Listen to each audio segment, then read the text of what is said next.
এই বাংলার মানুষ পদদলিত আগেও করছে, ভবিষ্যতেও করবে ইনশাল্লাহ। হাদি ভাই আজকে আইসিইউতে আছে। হাদি ভাই যদি কোনো কিছু হয়, আপনার পতন যে কত শোচনীয়ভাবে হবে এই বাংলার মানুষ, এই বাংলার আকাশ বাতাস সাক্ষী রাখে যে এই ধরনের অমানুষ কালপিটদেরকে কীভাবে শাস্তি হবে। আমাদের সবার মন অত্যন্ত খারাপ। আমরা কিছুতেই এরকম একটা আইকন, এরকম একটা প্রতিবাদী কণ্ঠস্বর হারাতে চাই না। আমরা কিছুতে কোনোভাবে আমরা মানতে পারি না যে হাদি ভাই আমাদেরকে মাঝে সুস্থভাবে থাকবেন। আমরা কোনোভাবে মানতে চাই না। আল্লাহ না করুক। আপনারা আজকে এই ভিডিওতে বললাম, মানুষের মনে দোয়া বলতে একটা ব্যাপার আছে। আজকে বাংলাদেশে যদি 20 কোটি জনগণ থাইকা থাকে, এই 20 কোটি জনগণের ভিতরে কমপক্ষে ইয়াং জেনারেশন এবং আপামার জনসাধারণ সহ আমার মনে কমপক্ষে 15 কোটি জনগণ আজকে মনে মনে হাদি ভাইকে দোয়া করতেছে। আর এটাই হচ্ছে একজন নেতার সবচেয়ে বড় বিজয়।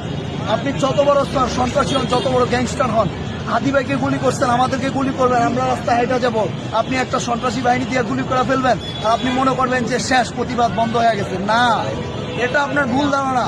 আপনি উল্টা আগুন জ্বালাইছেন। এই আগুন 1000 কোটি গুণ ব্যাগে চলবে আর এই আগুনে আপনার সাম্রাজ্য আরো। কাদেরকে মিল করছেন? এই যে যেই হোক না না, এই যে একটা সন্ত্রাসী কার্যক্রম যেটা হলো, যে গুলি করাটা, আমি একজন আম বাঙালি। হাদি ভাই একজন নির্বাচনী প্রার্থী এবং একজন রাজনৈতিক ব্যক্তিত্ব।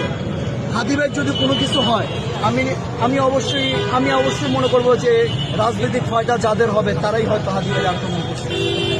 আমি কারো নাম বলতে রাজি না ভাই। হাদি ভাই নির্বাচনী প্রচারণা করতেছিল, সেই অবস্থায় তার উপর গুলি করছে।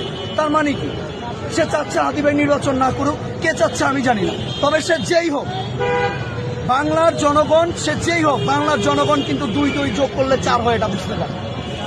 আমি জানি না আপনি কে, আপনার কি এমন স্বার্থ ছিল হাদি ভাইয়ের মতো সাধারণ মানুষ, আমার মতো, আমাদের মতো নিম্ন মধ্যবিত্ত পরিবারের কেউ যদি, তরুণ সমাজের কেউ যদি নেতৃত্বে আসতে চায়, তারে দেখলে আপনি কে হন, আপনার শরীরে আগুন জ্বলে।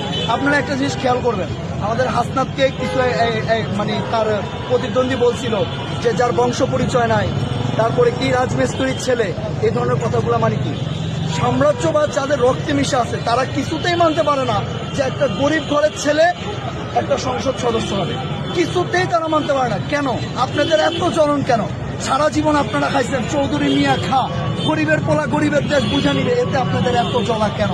আপনারা যদি মনে করেন হাজির উপরে আক্রমণ করলেই সব শেষ, না, আপনারা আগুন মাত্র জ্বালাইছেন। এই আগুনে আপনিও জ্বলবেন, আপনার অনুসারে যতগুলো আছে সবগুলো জ্বলবে। আর এই আগুনে যদি আরো 5-10টা গরিবের সন্তান মরে তো মরবে, কিন্তু কোনো সমস্যা নাই। কিন্তু আমাদের রক্তের দাম আপনাদের দিয়া চাইতে হবে। আর আপনি যত বড় গ্যাংস্টার হন